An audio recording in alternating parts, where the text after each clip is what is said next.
Hola amigos, ¿cómo están? Un gusto saludarles. Yo aquí iniciando sesión con Daniel. Déjenme ampliar un poco la pantalla. Ya vieron que mi tecnología pues es rústica, ¿sí? Pero funciona.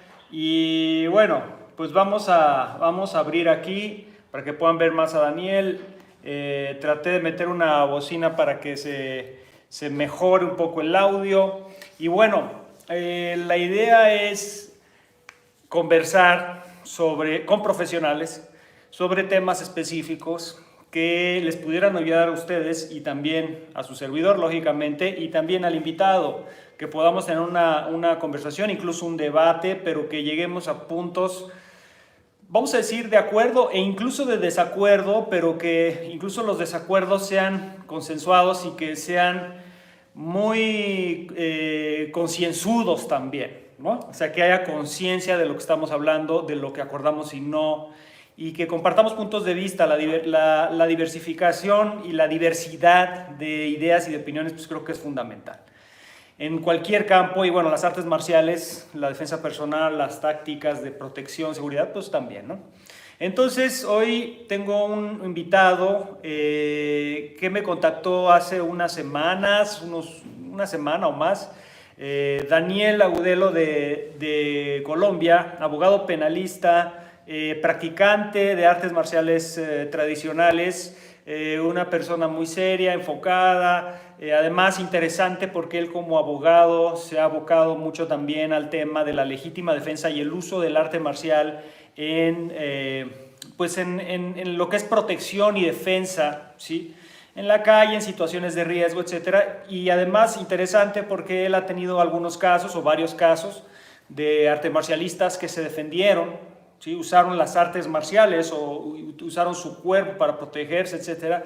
Y bueno, más allá de que lo que yo diga, pues sería interesante escuchar a Daniel qué opinión tiene sobre la legítima defensa, la cuestión legal en relación con las artes marciales y las artes marciales mismas. Pero primero que se presente Daniel, que nos platique un poco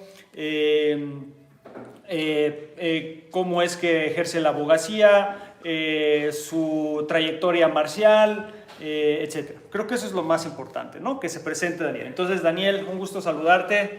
Y bueno, aquí te están viendo. A ver, platícanos y yo voy ajustando el volumen si es necesario. Gracias, Lile. Un placer estar aquí y compartir con usted y con todas las personas pues, que lo siguen y que de alguna forma pues, hemos seguido el trabajo suyo y el de Combat. Gracias. Un gran placer poder, ojalá, aportar algo así sea pequeño al discurso marcial y en este caso también de la protección personal y de la defensa personal. Bueno, mi trayectoria, pues yo tengo 31 años, soy abogado de profesión, especialista en derecho penal, llevo ya para 10 años trabajando en este campo como defensor penal. Específicamente y desde siempre me he dedicado únicamente a la defensa en el derecho penal. Paralelo a eso, pues he practicado diversas artes marciales. Empecé hace 16 años practicando Wushu y practiqué Wushu durante unos 5 años más o menos.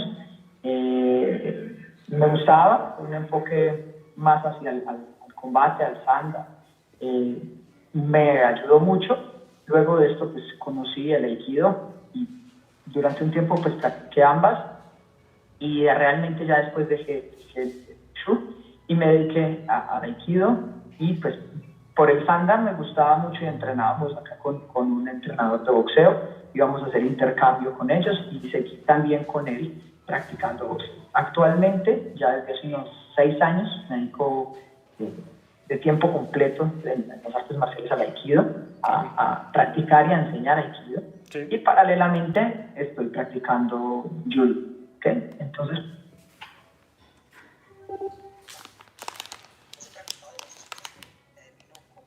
practicante y puro de Aikido, con algún conocimiento de otras cosas. Esa perspectiva yo creo que es un poco incluso difícil de abordar como la perspectiva marcial que tengo al lado de la perspectiva profesional. qué sentido? Oye, Dani, un momentito. ¿Puedes subirle más? ¿Tienes volumen ahí? ¿Lo tienes a todo? Sí.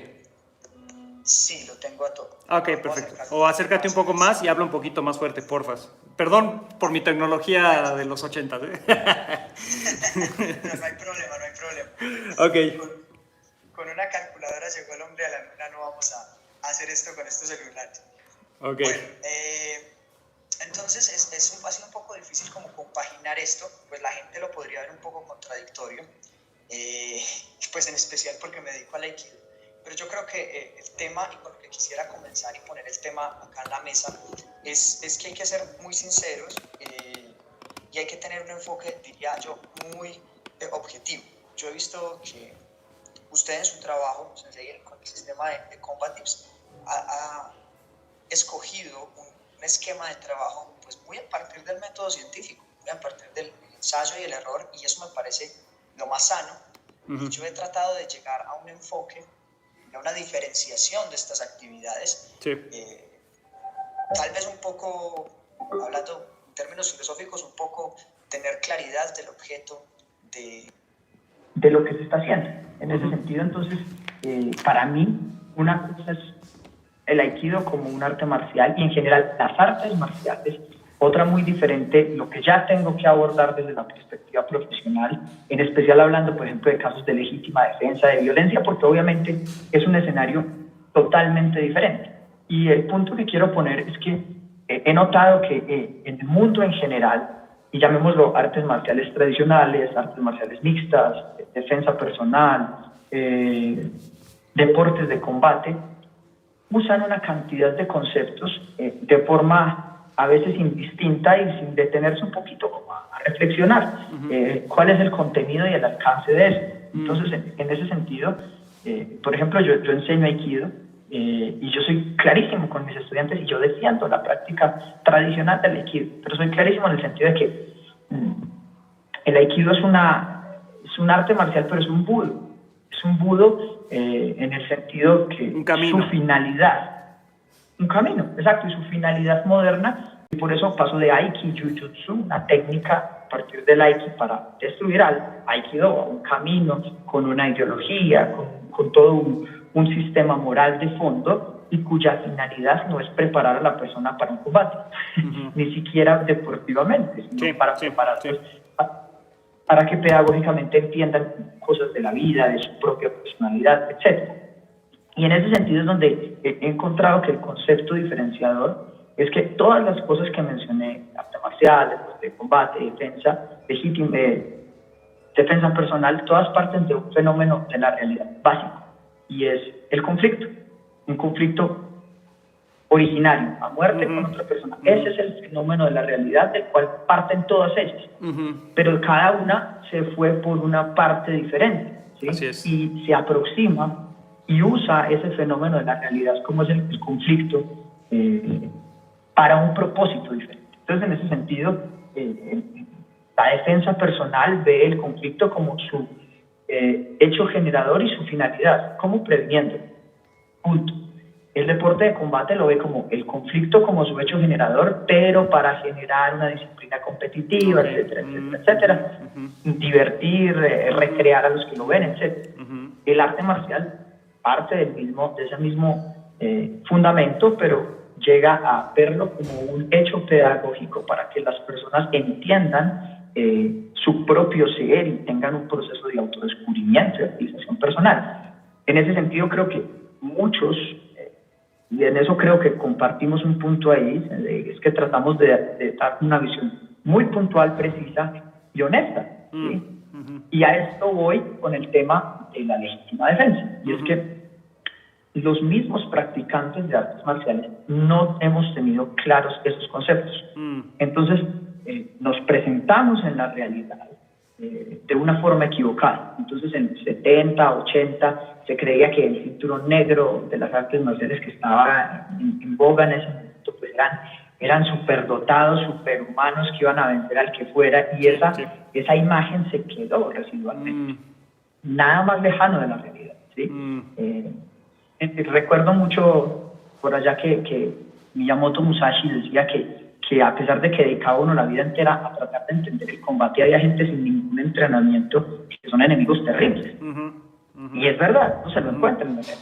Entonces, si nosotros como practicantes de cualquiera de estas disciplinas no lo tenemos claro, ahora piénselo, ¿cómo lo tiene de enredado o de confuso un juez, un fiscal o un abogado que tiene que abordar un tema de estos en un estrado judicial?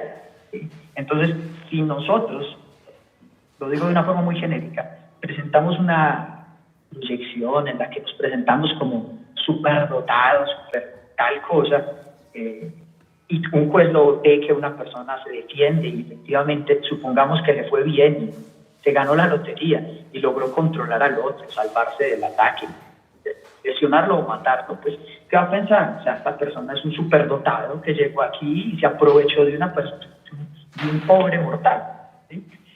Pero en gran medida nosotros, ya he escuchado Argentina, toda Latinoamérica, Argentina, México, he escuchado muchos documentarios que en los tribunales se nos ataca o se nos trata muy fuertemente, ya sea artista marcial o practicante de defensa personal, pero realmente en gran medida la culpa es nuestra, por no haber sido claros en lo que somos, ¿sí?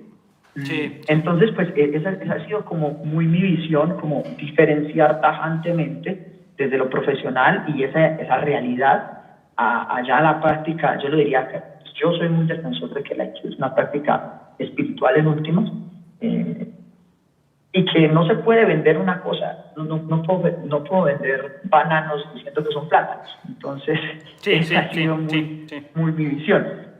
Sí. Lo digo que los aikidokas tenemos muy mala fama, muy bien ganada. Y yo sé cuáles son sus posiciones más o menos por lo que yo soy Aikikai, tengo mi grado Aikikai, pero soy muy sincero, o sea, yo no considero que, por ejemplo, un ejemplo, yo peso 65 kilos, siempre he pesado lo mismo, ¿sí? Y me gusta practicar fuerte, tener un buen estado físico, pero yo digo a mis estudiantes, ¿yo qué voy a hacer contra un tipo de 100 kilos, de 120 kilos? O sea, desarmado, así como en esa visión romántica de tener un duelo. Por Dios, eso carece de sentido, pero hay mucha gente que lo ve. Y es responsable para las personas que se lo creen, con esos estudiantes que no tienen experiencia, que no han tenido un combate en su vida, que no saben y que no han peleado en la cara. Pero es más irresponsable presentarle esa imagen al resto de la sociedad. Porque si los que estamos aquí metidos no tenemos claridad qué imagen va a tener el resto de la sociedad. Sí, entonces, fíjate ese es como el primer problema que quería plantear. Sí, fíjate que haciendo un poco de feedback con lo que estás haciendo, que concuerdo totalmente, hay varios puntos. Uno es, qué bueno, y no creo que seas el único afortunadamente, creo que hay muchos practicantes de budo tradicional japonés, llámese, y de cualquier otra arte marcial oriental, incluso de Asia Menor, etcétera, que tienen esa conciencia de que lo que están haciendo lo están haciendo por la vía, por el camino, por el desarrollo personal, y que ciertamente da algunas ventajas en ciertas situaciones de riesgo.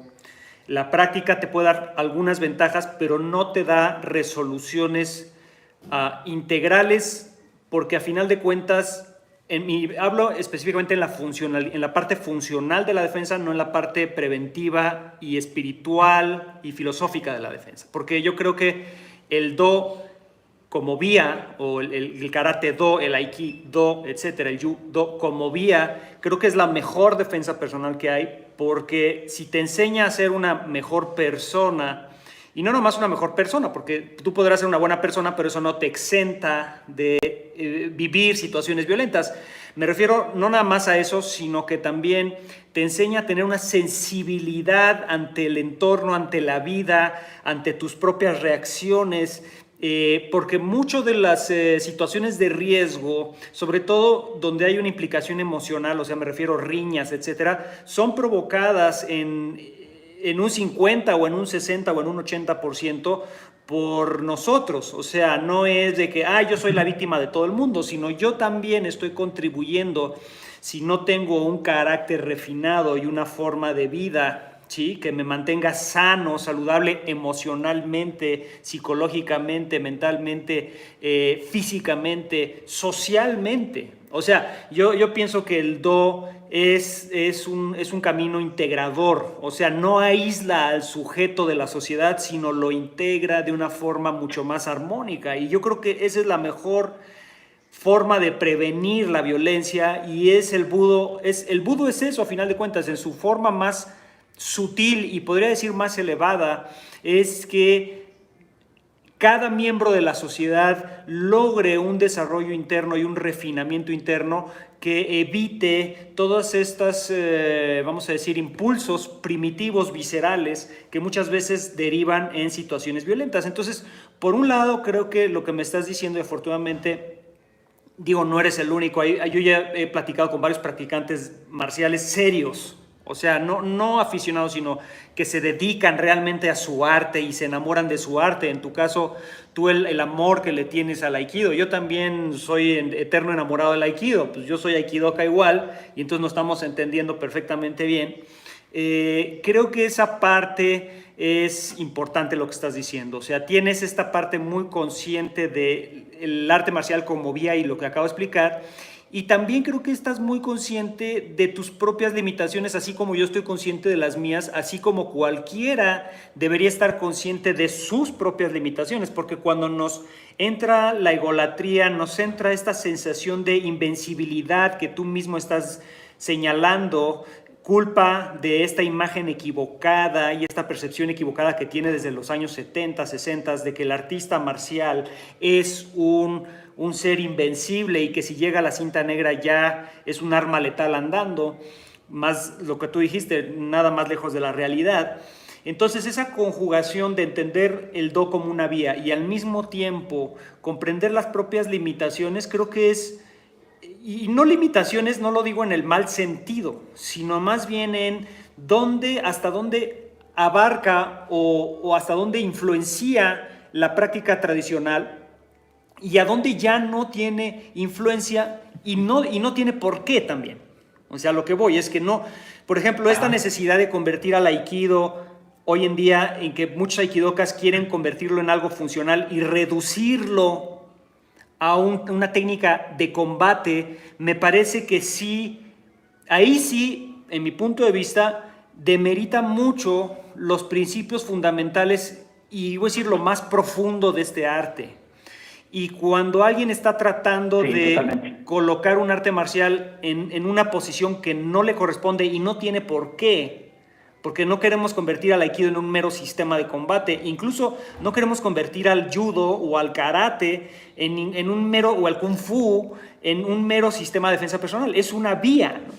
Y yo creo que esto, si se tiene claro, podemos enamorarnos aún más del arte marcial como tal, como una vía de desarrollo, y podemos además complementarla si es que tuviéramos necesidades imperantes de protección y defensa más contemporánea, pues podemos entonces complementar, pero no tratar de intoxicar, yo diría, o de envenenar un arte que no necesita ser envenenada, sino que nada más necesita ser difundida y practicada, pero con esta conciencia diferenciadora, como bien dices, ¿no? Entonces creo que esa primera parte me encanta lo que estás diciendo, y la segunda, y ya te dejo hablar, perdón,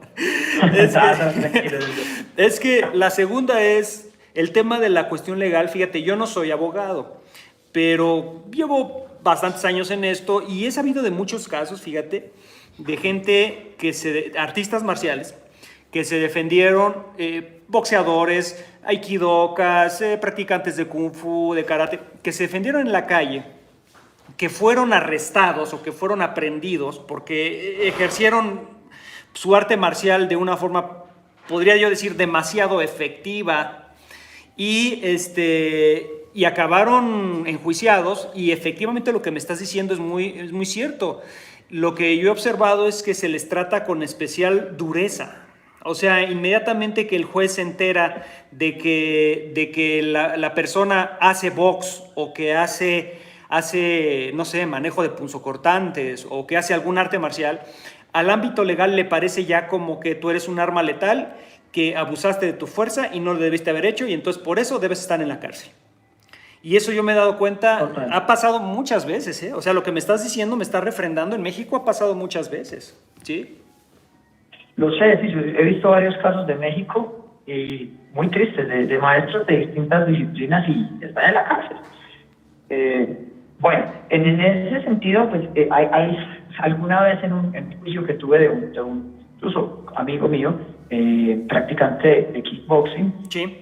y el juez estaba diciendo algo así, porque acá en Colombia se han manejado varios procesos y casi que la jurisprudencia incluso ha sentado algunas decisiones en las que dice eso, que uno tiene una ventaja táctica, una ventaja sobre la persona que no lo practica. Y bueno, yo le decía al juez en este proceso una analogía un poco chistosa, pero creo que fue lo suficientemente sencilla como para que esta persona entendiera el punto. Y es, yo le decía, imagínese si usted está en China o en Japón y usted lleva un brasileño a jugar fútbol allá. Todos los chinos y todos los japoneses, digo todos, la mayoría, van a pensar que es buenísimo y que es como Maradona o que es como Pelé jugando fútbol. En términos generales podríamos decir que los latinoamericanos somos mejores que los orientales para jugar fútbol, ¿sí? Pero si usted le dice, ahora, piense usted, señora juez, en una juez, ¿en cuántas personas de su familia, amigos, conocidos, usted conoce que jueguen fútbol? Y después piense, ¿cuántas de esas personas que usted conoce que juegan fútbol son buenos jugando fútbol, podrían ser semiprofesionales o profesionales jugando fútbol y podrían jugar en un equipo profesional? Entonces usted se da cuenta que la lista es inmensa, pero si mucho uno cumplirá con esas características. Le decía, eso es lo mismo.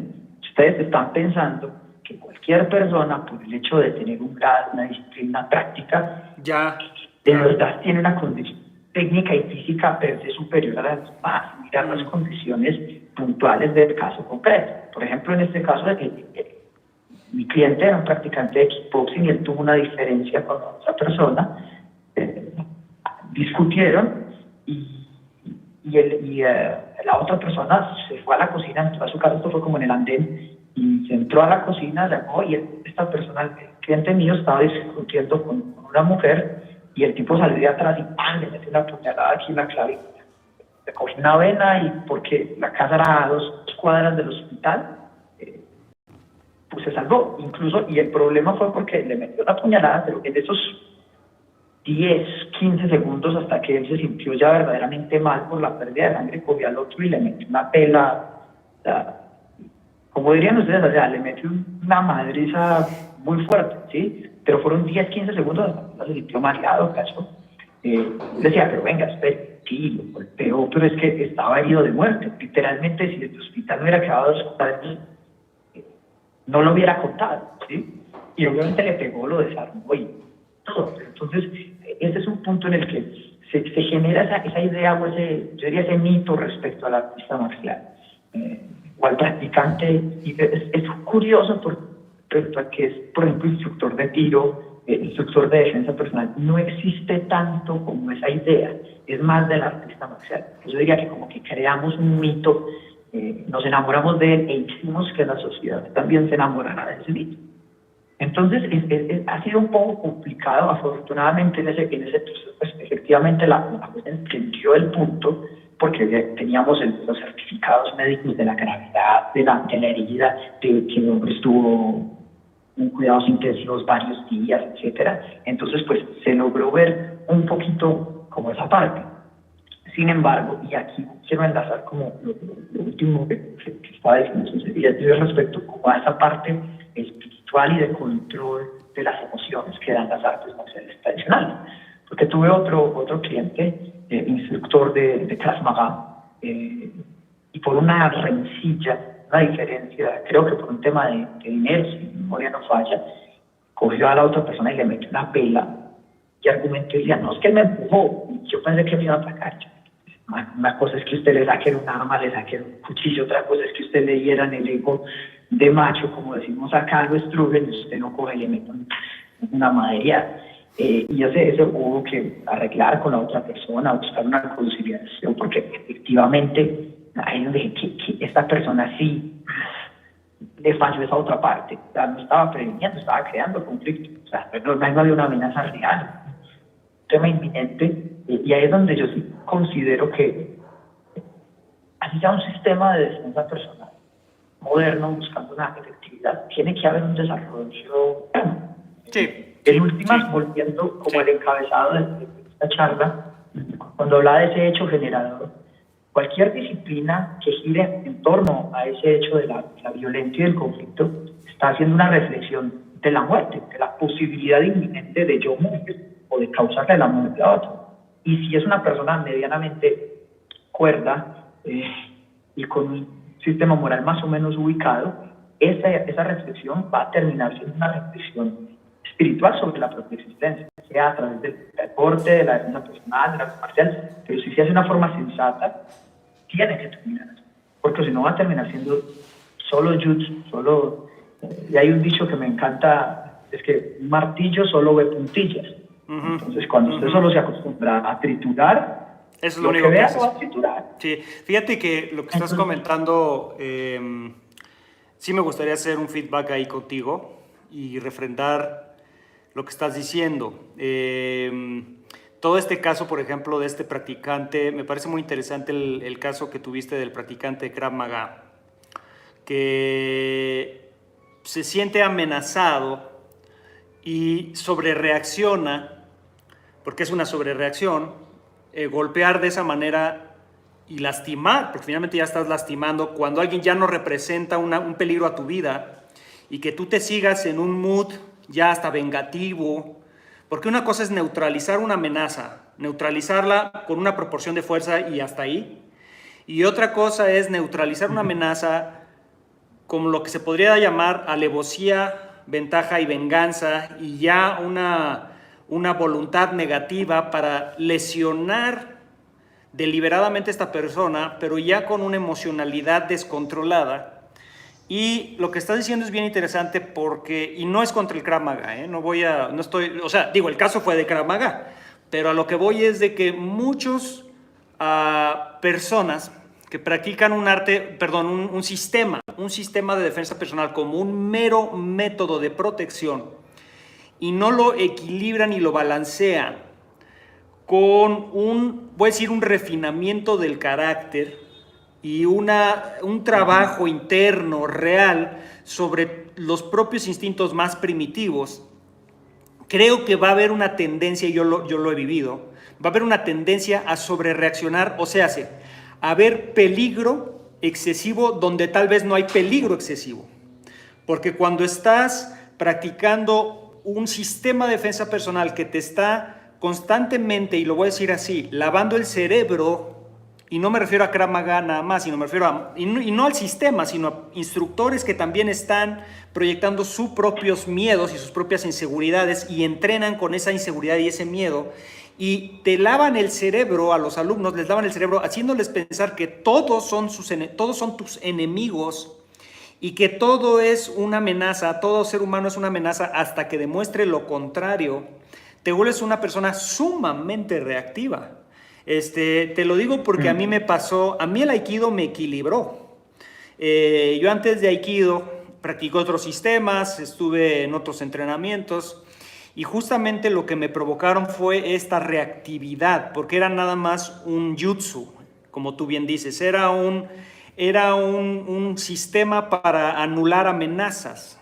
Entonces, cuando estás en una constante mentalidad de que todos son enemigos hasta que demuestren lo contrario, cualquier mirada, cualquier movimiento que haga una persona, tú la vas a considerar una amenaza extrema y vas a reaccionar con violencia extrema.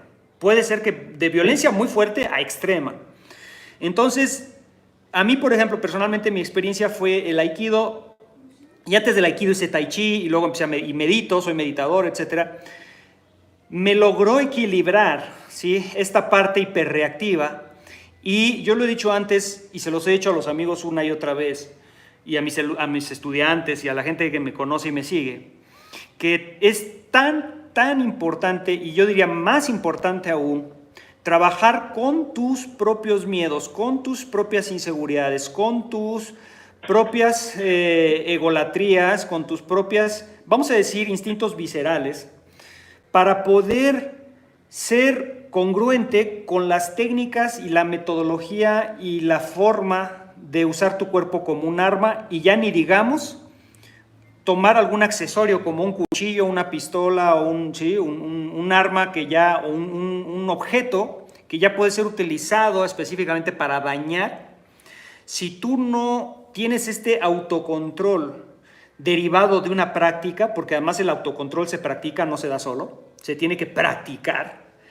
Todos los días. Claro, todos los días, efectivamente, continuamente, con mucha, y yo diría con más disciplina todavía, porque yo siempre he dicho, las situaciones más difíciles para ejercer el autocontrol no es dentro del dojo o dentro del tatami o dentro de la jaula o dentro del ring, sino en la vida cotidiana.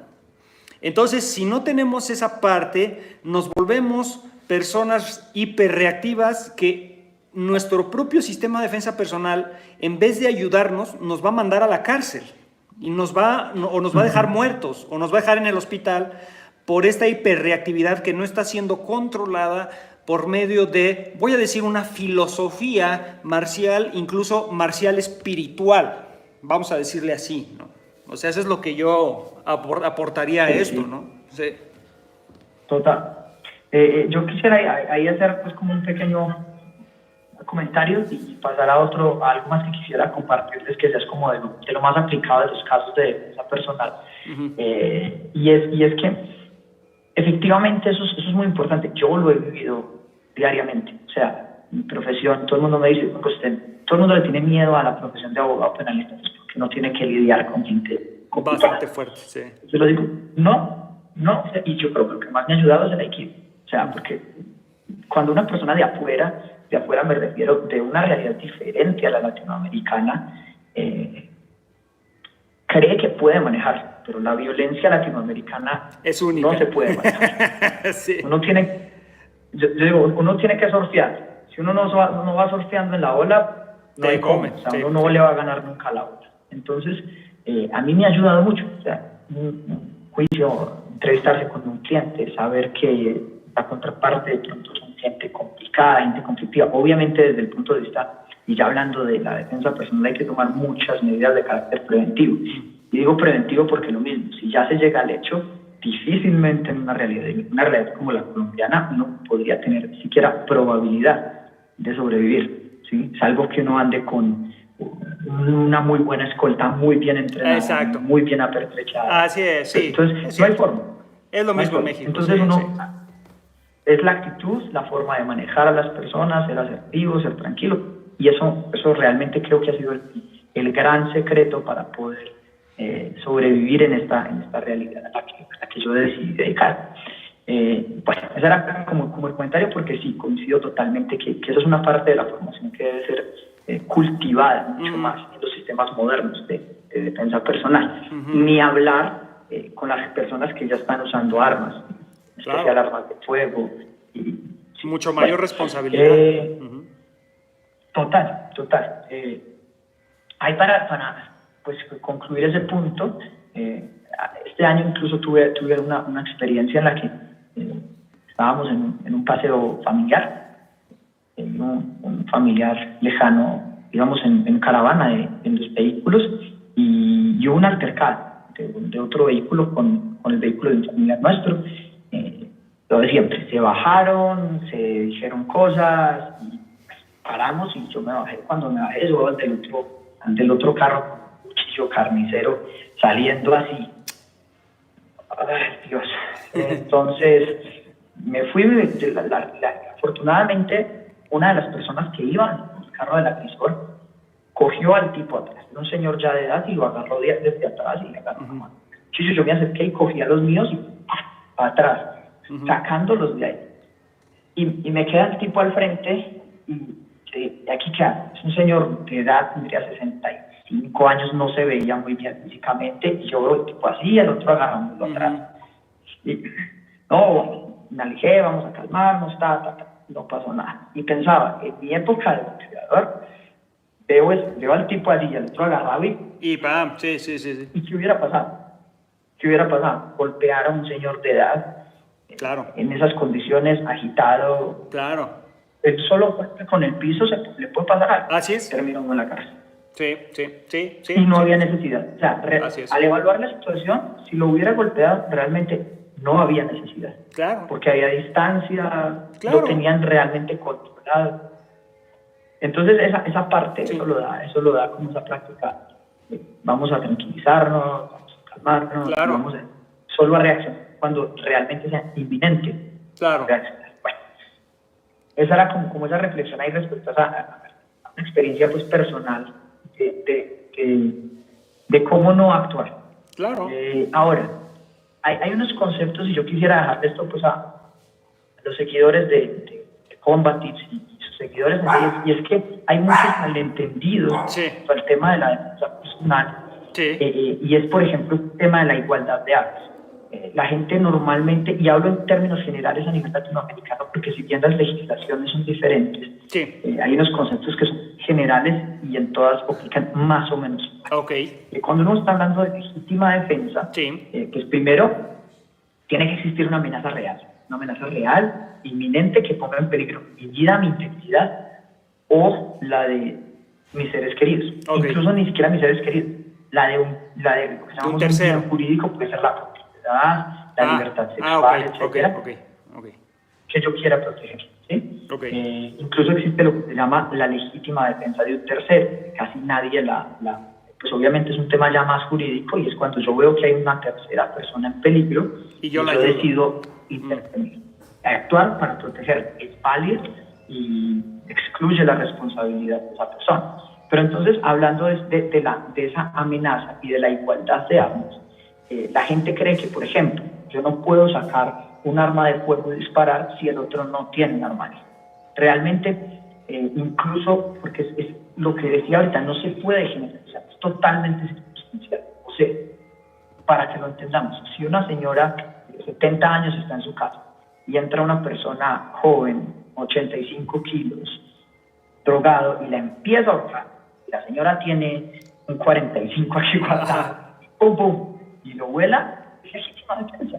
Aquí esté respondiendo con una 45 a un ahorcamiento. ¿Por qué? Porque en esa circunstancia específica de la señora, en ese momento, era necesario. O sea, para que lo dejemos claro, si la gente lo reflexione, es ese criterio de necesariedad. O sea, si yo no hago esto, me pasa esto. Okay. Si yo no me defiendo así, me matan o me lesionan. Okay. Sin importar el medio que yo emplee. Ahí podría ser usar una ametralladora contra un cuchillo, puede ser posible, dependiendo del caso en concreto. Obviamente, si yo cojo la ametralladora y el tipo del cuchillo está a media cuadra de distancia, eso no es proporcional. ¿Sí? Okay. Si no lo hago... Ok. Algo pasó. Ya. Sí, me tocó aquí el teléfono. Ya. Sí. Entonces, esa parte es muy importante, y ya en cuanto al tema de la legítima defensa, es muy fácil. Aquí yo tuve un proceso en el que una persona o un comerciante lo iban a asaltar. Estaba saliendo de un centro comercial en su vehículo, se le arrimaron por la ventana dos tipos en una motocicleta, lo encañonaron, y él tenía un arma, un salvoconducto, y a uno lo mató. ¿Sí? El otro lo capturaron porque mató al conductor, entonces cayeron de la motocicleta y los cogieron al que sobrevivió. Y estuvo privado de la libertad, estuvo encarcelado un tiempo, hasta que se logró pues acreditar, y efectivamente él salió del proceso. Alegaron que había sido un exceso en la defensa, y con lo que decía ahora Sensei, es muy importante eso, el exceso en la defensa. Entonces, yo puedo usar un medio que en principio pueda parecer más fuerte para neutralizarlo, y es válido. La cosa es, ¿qué pasa cuando se suspende la amenaza? Entonces, exacto. Ya la viejita del 45 la están ahorcando, le mete un tiro al otro, no lo mata, tipo cae herido, y ella se levanta y le mete otros dos. Ahí ya es exceso en la defensa, y eso sí le va a generar consecuencias. ¿Sí? Fíjate que es uso la fuerza estrictamente necesario para suspender la amenaza. Ya, que hay para adelante ya no se puede. Qué interesante lo que estás diciendo, porque a mí me abre también bastante el panorama, y quisiera repetir un poco lo que estás diciendo también para que los amigos lo tengan muy claro, ¿no? O sea, así que yo me puedo defender con cualquier medio posible que tenga a la mano, siempre y cuando la amenaza sí sea real, vamos a decir, el uso de la fuerza sea justificable porque mi vida sí estaba en peligro. Sin embargo, o sea, ahí la proporcionalidad es interesante, porque pudiera parecer que, por ejemplo, pongamos el ejemplo de mí. Yo estoy en mi casa, se mete un fulano, yo veo que se mete, viene desarmado, yo agarro un cuchillo, el tipo se me viene encima, me tira al piso y cuando me tira al piso yo lo logro apuñalar y lo mato. Vamos a suponer un ejemplo así. Sí. Ahí, por ejemplo, ¿sería justificable ese uso de fuerza porque ya lo tenía encima y me estaba ahorcando? Esa sería una primera pregunta y pongamos un segundo escenario y vuelvo a hacer la pregunta. Se mete el tipo, yo lo veo a distancia, no es una amenaza directa, nada más está dentro de mi casa y yo me le voy encima y lo empiezo a apuñalar porque me aluciné.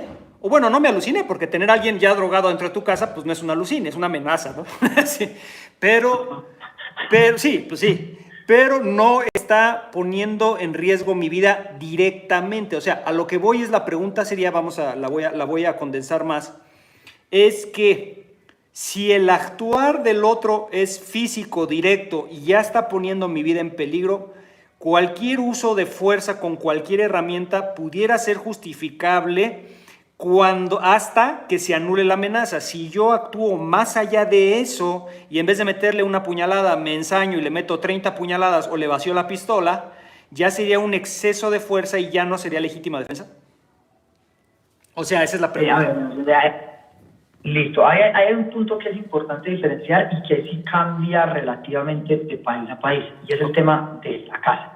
En muchos países, por el allanamiento de morada cambia el tema de la legítima defensa. Entonces, en muchos lugares se presume, legalmente se presume que fue en legítima defensa si usted mata o hiere a alguien dentro de su casa. En muchos lugares, eso sí ya habría, de pronto en una próxima oportunidad reviso cómo es el tema en México. Y fíjate que este gobierno acaba de meter ya una nueva ley que dicta que en México, si alguien se mete a tu casa y lo matas, ya está estipulado como legítima defensa, fíjate. Esa ley no estaba, pero ya la acaban de meter, ¿sí? En muchos lugares es así, entonces eso cambia totalmente el panorama. Si es dentro de la casa. Ahora, supongamos para responderla, porque con eso en la mesa ya los dos casos serían, sí, es legítima defensa. Okay. ¿Sí? Al menos se presumiría. Y quiero hacer énfasis, eso es que presumirse es que de entrada puede que haya proceso. Entonces ya, cuando se dice se presume, es que es carga de la fiscalía entrar a demostrar que no fue legítima defensa, okay. Pero se podría incluso procesar. O sea, lo que pasa es que entra, por decirlo así, uno con ventaja dentro del proceso judicial. Ahora, supongamos que en los dos casos que me ponen no son en su casa, sino que está en cualquier otro lugar, en la calle. En la calle llega una persona, lo tumba usted al suelo, lo está ahorcando, y usted saca un cuchillo y se defiende. ¿Sí? Ahí ¿qué se miraría? ¿O qué es lo que yo invitaría, o como juez incluso revisaría, o abogado alegaría en el tribunal? Es mirar, por ejemplo, obviamente, si es usted Bruno Orozco, que tiene una experiencia, que tiene un conocimiento y solo lo estaban ahorcando, para yo de entrada diría, bueno, salvo que sea, como le digo, de pronto, veas que ¿qué voy a decir? Un hombre de 250 kilos, con el cual usted no puede luchar, listo, perfecto, porque ya usted intentó, no es que intenté hacerle una técnica, intenté salir, intenté cambiar la guardia y no me funcionó, y ya lo único que me tocó fue meterla, ahí sí, pero en términos generales, si es una persona más o menos de su complexión, no estaba armada, y realmente usted pudiera, esto es importante, si hubiera existido otro medio de defensa menos dañino y eficaz, lo hubiera tenido que usar, en este caso, la técnica. O sea, la proporcionalidad del uso de la fuerza. O sea, si hay un medio disponible que yo puedo utilizar que no cause tanto daño y decido no usarlo y me voy por lo que más daño causa, finalmente ahí no se pudiera presumir legítima defensa porque está esta implicación de exceso de fuerza. Es lo que entiendo. Exactamente, exactamente. Por eso le decía ahorita es que sea necesario. O sea, necesario es que no haya otra cosa de la cual echar mano antes de hacer eso. Ahora, lo mismo. ¿Qué puede pasar? ¿Qué he visto? ¿Qué cambia las circunstancias? Por ejemplo, mismo caso, y usted puede controlar a la persona que lo está ahorcando en ese momento, pero usted se da cuenta que hay otros 3 tipos a los lados y que también lo van a tocar.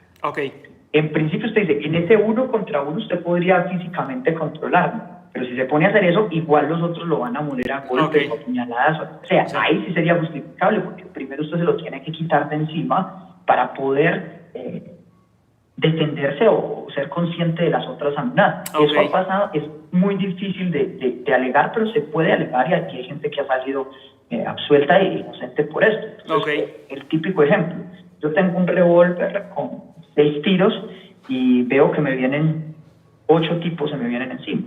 Si yo no le meto al primero o a los primeros 3 tiros bajo, los otros se me van a hacer nada y me van a comer, ¿sí? Entonces, en principio yo diría, no, ahí no hay equivalencia. No, pero sí hay necesariedad. Entonces, ¿cómo más hago? Claro, ¿sí? Entonces, lo que pasa es que la legítima defensa es muy difícil generalizar. O sea, el caso concreto, recuerdo un profesor que nos decía mucho en la universidad, no me le cambie el color de los zapatos al muerto, porque hasta eso puede influenciar en el resultado. ¿sí? O sea, es totalmente contextual. O sea, es total y absolutamente contextual. No, como bien dices, no se puede generalizar y no podemos agarrar, como decimos aquí en México, parejo todo, sino más bien es el contexto particular, en el espacio particular, con el actuar particular del agresor y también el actuar particular de la víctima. Y luego, no nomás el actuar de la víctima, sino el actuar de la víctima respecto a sus propias capacidades y a las decisiones que tomó en ese momento, pues. Ajá. Ahora, las implicaciones legales son importantes. O sea, por ejemplo, un exceso en la legítima defensa es castigable, es punible, pero en un grado menor. Eso es importante. También existen figuras que muchas veces se conjugan con la legítima defensa. Por ejemplo, aquí en Colombia nos llamamos así y sé que existen las otras legislaciones de pronto con otro nombre, que es la ira y el intenso dolor. Eso no hace que lo excluyan a uno de responsabilidad, pero sí reduce la pena y reduce el castigo. Entonces, por ejemplo, entran 2 personas a mi casa, una de ellas hiere a uno de mis familiares y yo por defenderlo lo mato, y el otro ya no, si el otro intruso ya no queriendo pelear, ya queriendo ir, igual yo también voy y lo mato. Eso ya sería un homicidio, pero dependiendo de las circunstancias también, porque puede ser un estado alterado de la conciencia, una ira, un intenso dolor, eso va a hacer que la pena sea ostensiblemente más pequeña, ¿sí? Entonces a veces también se conjugan esas situaciones, y es muy importante porque la gente, el grueso, civiles, por ejemplo, aquí en Colombia se usa mucho una expresión, no sé si en México, es que uno no sabe cómo va a reaccionar frente a circunstancias extremas. Es que uno no sabe cómo va a funcionar. Y eso sí aplica y no aplica. Por ejemplo, si es una ama de casa, un hombre trabajador que trabaja en un banco, nunca ha tenido este tipo de experiencias ni de práctica, es diferente a si es un ex marino. Exacto. Entonces no se puede decir que una persona que su estado emocional al momento de adoptar una reacción es igual del uno al otro por las capacidades personales de la gente, del sujeto. Entonces eso es muy importante. Realmente yo lo digo a cualquier persona que esté viendo y que tenga un problema de estos, puede ser costoso, puede ser difícil, pero necesita sí o sí ayuda profesional. Los escoltas tienen muchos problemas en este tipo de temas. El año pasado aquí en Colombia ocurrió un caso muy dramático en Medellín, que es una ciudad muy linda, pero lamentablemente muy golpeada por el narcotráfico y por la violencia. Murió un cantante de reggaetón, y murió el muchacho iba en su carro y al lado en el sector donde iba estaban fleteando atacando a un comerciante. Y uno de los escoltas del comerciante reaccionó, mataron, pues se defendieron, hirieron a uno de los asaltantes, pero uno de los disparos lamentablemente se fue y le pegó ¿A poco? Y ahí es un tema muy, muy complicado, porque eso ya, por ejemplo, esa persona no la juzgan por homicidio doloso, o sea, intencional, sino por homicidio culposo. Exacto. Y la culpa se juzga ahí dependiendo de los protocolos establecidos para el uso de las armas, en este caso por parte de un escolta. Claro. Entonces, claro. ya se mira, el protocolo dice que no puede accionar el arma en este sitio, en estas circunstancias, lleva, si lo van a condenar.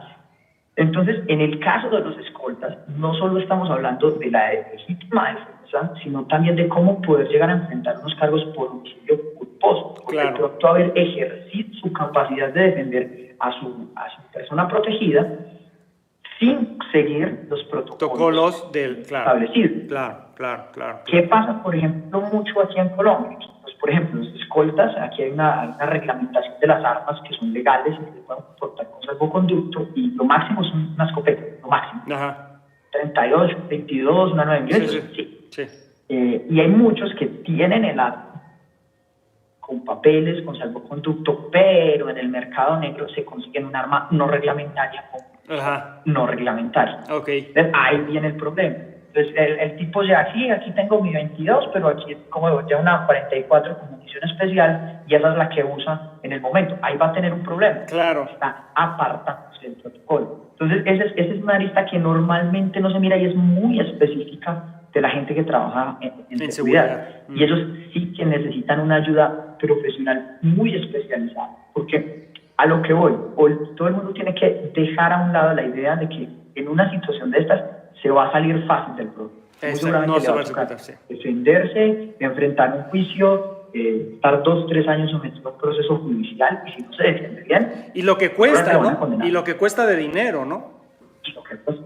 Sí, totalmente. O sea, qué bueno que tocas ese tema, Daniel, porque una mala decisión, y yo digo mala decisión en el sentido de que actúes con uso de fuerza cuando no lo requería realmente, cuando te pudiste haber salido de otra forma, puede ser que no acabes 10 años en la cárcel, pero a final de cuentas vas a tener un proceso, como bien dices, judicial, que te va a costar dinero, que te va a costar tiempo, que te va a costar canas, que te va a costar mucho estrés.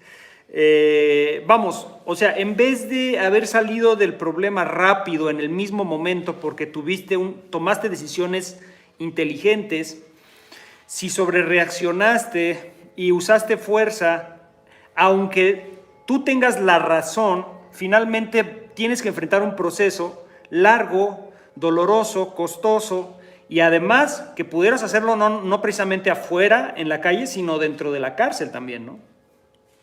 Ajá, total. Me recuerda algo que usted hace días en algún video dijo, y es ese tema de querer ser justiciero. Exacto. Y hay otra razón, otra palabra que usted la acaba de usar y que me parece aplica igual, y es tener la razón. Muchas personas que me consultan a mí, es que esto es injusto, yo tengo la razón. Yo les contesto, yo no le estoy hablando en términos de quién tiene la razón o no tiene la razón. Estoy hablando en términos de lo más conveniente, de lo menos costoso y de lo menos difícil. Y la gente no piensa así, es que cómo me voy a dejar. Entonces, por ejemplo, voy a ponerlo en términos de dólares para que la gente de cualquier parte que lo esté viendo lo entienda. Una persona que sale de un banco con $5,000 en efectivo, pongámosle $10,000 en efectivo, armado, un arma con salvoconducto, lo asaltan y por no dejarse quitar los $10,000 mata al ladrón. Listo.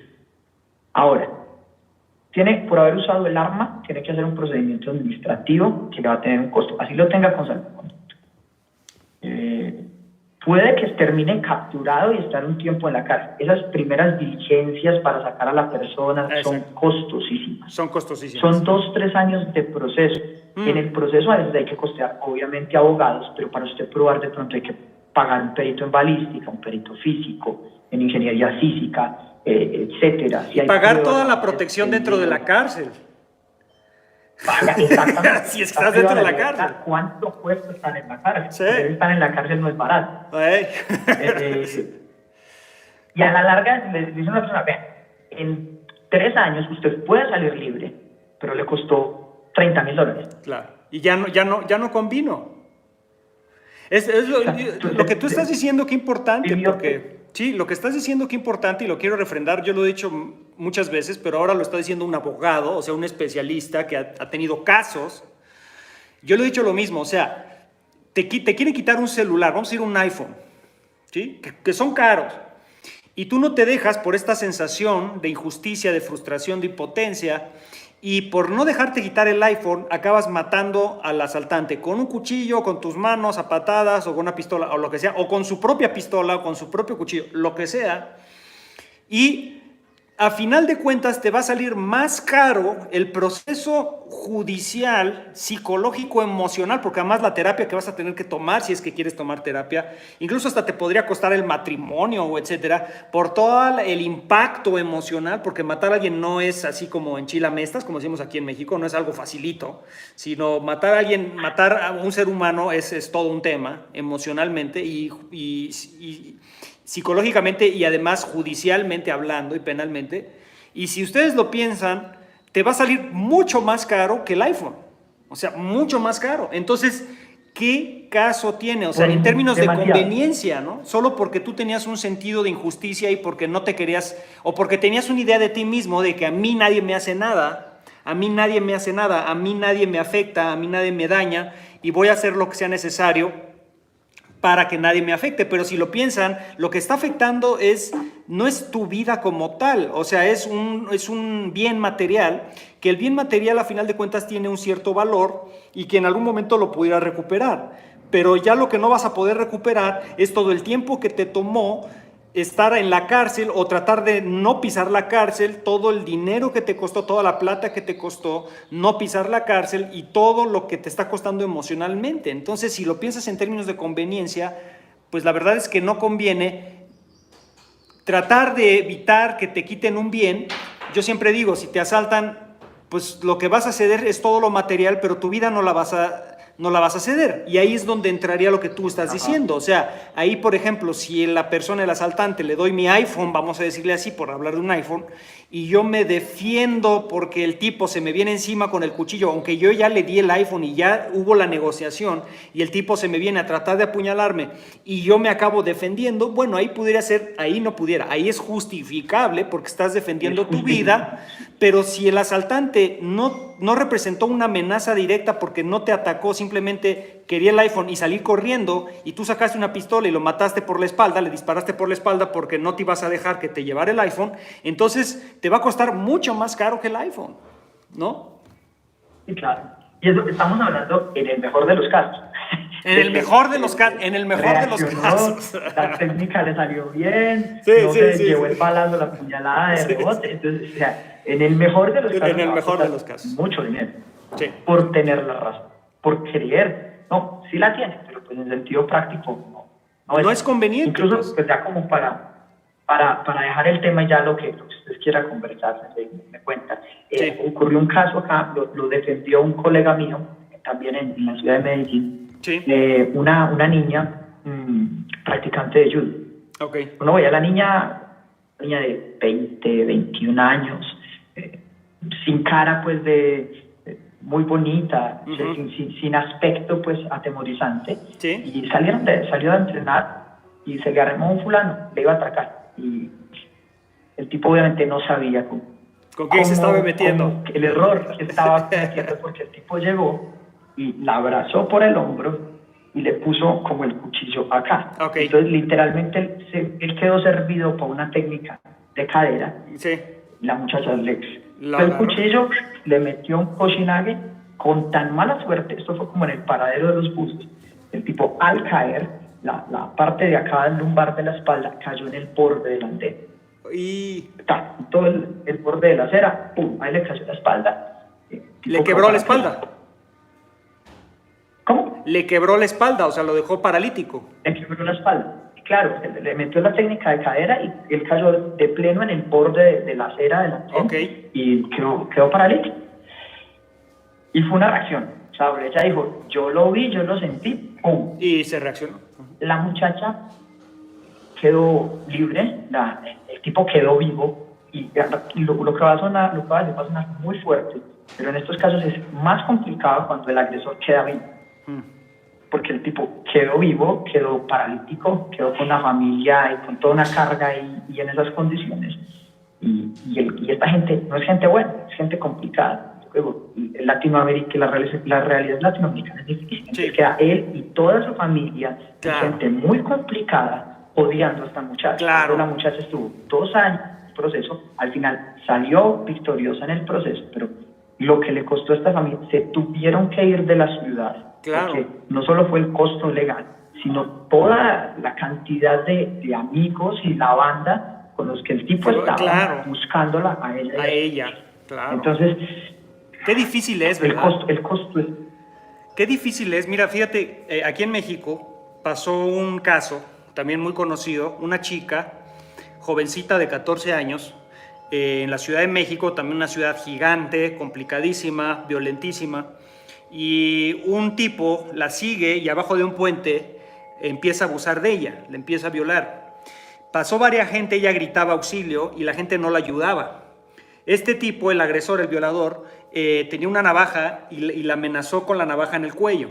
La tenía amagada con la navaja en el cuello. Y esta chica no estaba entrenada, no tenía ningún entrenamiento, pero cuando ella se da cuenta que el tipo la quiere ya degollar, ella se defiende, le quita la navaja y apuñala al tipo.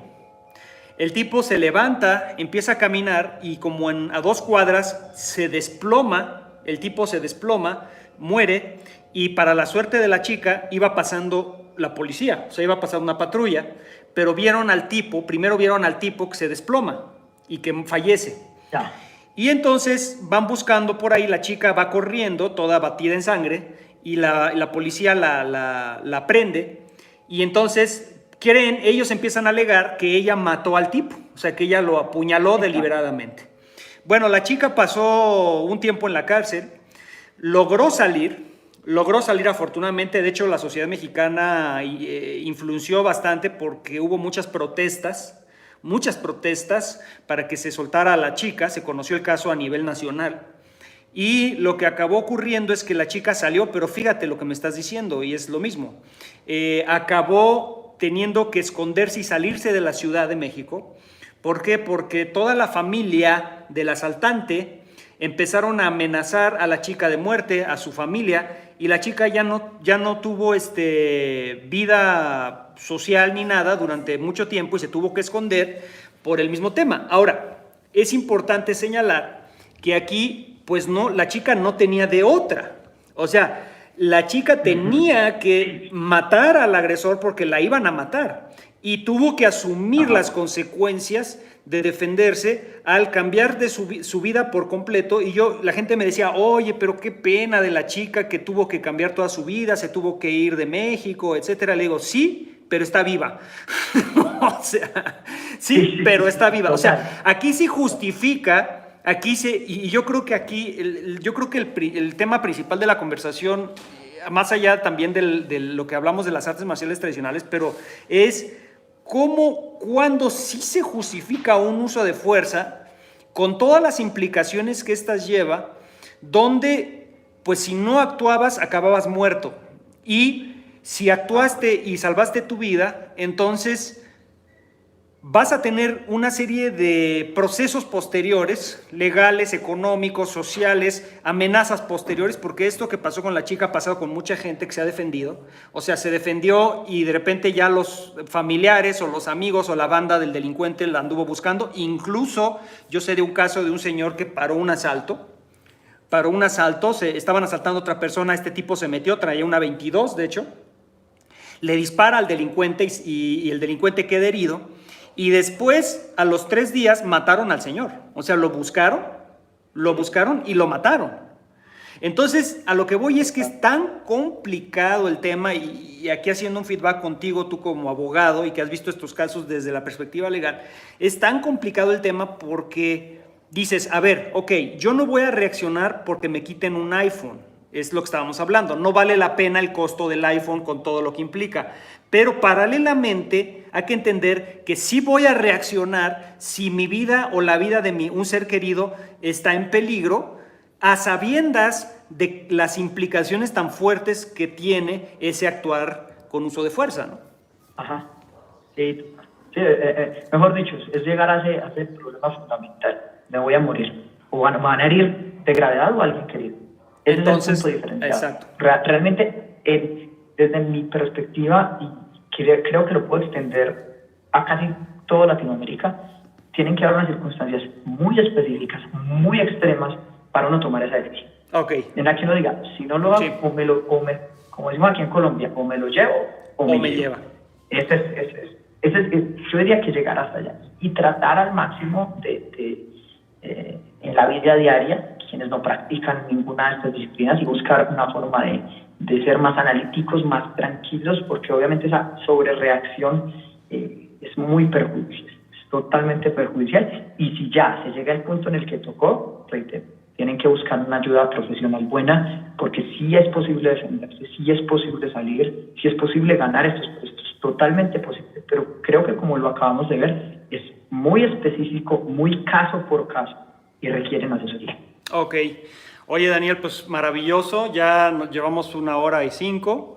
Me encantó la conversación que hemos tenido, me deja a mí también muchas dudas y perspectivas que tenía me las refrenda, otras me las nutre. Creo que también para los amigos, muchos de los que nos ven practican artes marciales, practican defensa personal, sistemas, etcétera.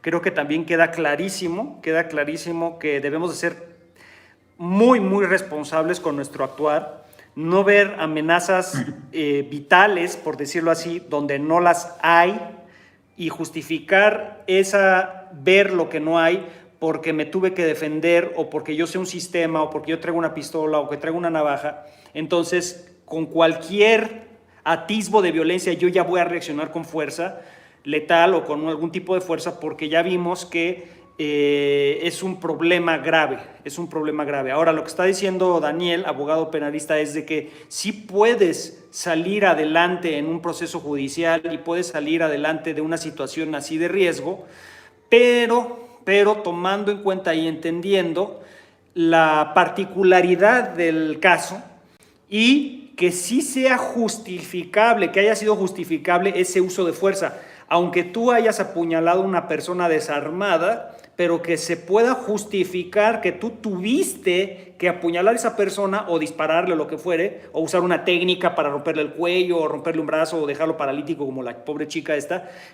pero que sí sea justificable y no sea, vamos a decir, una reacción paranoica, que a la hora de que alguien como Daniel o algún profesional te quiera defender o te quiera ayudar, pues le va a costar mucho trabajo. ¿Por qué? Porque el caso deriva en que la víctima usó un exceso de fuerza en una amenaza que no era vital. Entonces yo creo que ahí a mí me deja eso, tu conversación, me deja también tu punto de vista, el tema de la importancia de la parte tradicional de la marcialidad, en el tema de que no nada más se trata de aprender y entrenar técnicas para defenderte, sino también se trata de entrenar y desarrollar una interioridad equilibrada para no caer en los excesos y para no ser una persona paranoica que reacciona con uso de fuerza ante cualquier tontería. Entonces creo que eso a mí me quedaría también de esta conversación.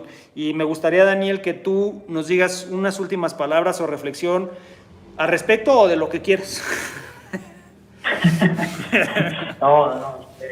Muchas gracias por la invitación, José, por aceptar esta charla. Gracias. Yo sé que es un tema muy, muy apasionante, complejo, largo, y bueno, pero espero haber dejado algunas reflexiones, y que es muy importante que todos los que estamos metidos en el tema de cualquier disciplina relacionada con la marcialidad o el combate o la defensa, ser muy honestos, ser muy sinceros, y hacer esa invitación. Eso no nos resta, al contrario, eso nos suma. Nos suma mucho frente a, si tenemos una buena imagen de nosotros, hacer eso nos va a sumar más que creer algo que no somos, y es una responsabilidad social. Es una responsabilidad social, incluso con los otros practicantes, asumir esta posición. Y bueno, en serio, aquí estoy siempre a la orden. Espero que si hay dudas, poder colaborar en lo que sea respecto al tema legal. Y bueno, muchísimas gracias. Muchas gracias, me alegra mucho haber compartido con usted esta mañana, Sensei, y que la gente lo haya disfrutado. No, gracias Daniel, nos haces un gran favor. Yo te agradezco que te hayas acercado. Ha sido muy nutritiva esta plática y ojalá haya futuras pláticas también porque es un tema muy amplio, como bien lo dices, complejo, muy sutil también creo yo, y creo que se tiene que estar abordando constantemente. Entonces yo te agradezco infinitamente que te hayas acercado y que nos hayas abierto el panorama y aclarado muchas cosas a toda la comunidad marcial. Un abrazo hasta Colombia. Dale, lo mismo. Lo mismo por allá. Feliz día, Sensei. Muchas gracias por todo. Gracias, Daniel. Nos vemos. Vale, estamos en contacto. Chao. Bueno, amigos, así concluye la plática con Daniel Alejandro Agudelo, abogado penalista colombiano, además practicante de artes marciales. Una persona que ha tratado casos de uso de fuerza o defensa en situaciones reales y él ha estado consciente y por lo tanto su experiencia nos puede dar luz sobre realmente qué ocurre si nosotros actuamos con uso de fuerza en este tipo de casos. Y ya vieron que es bastante complicado, que la verdad debemos ser más inteligentes que nuestros instintos muchas veces, que a veces lo mejor es no reaccionar con fuerza, a veces lo mejor es negociar o apartarnos de la situación de riesgo, y cuando no hay de otra, bueno, pues sí reaccionar cuando tenemos que hacerlo, pero que sea plenamente justificado ese actuar violento. Entonces los dejo con eso. Discúlpenme por la tecnología tan rústica. Espero que se haya entendido, espero que haya logrado su propósito esta plática. Y bueno, pues ha sido un placer. Los dejo a la 1:11 de plática. Los dejo y que tengan un excelente día y una excelente semana. Hasta luego.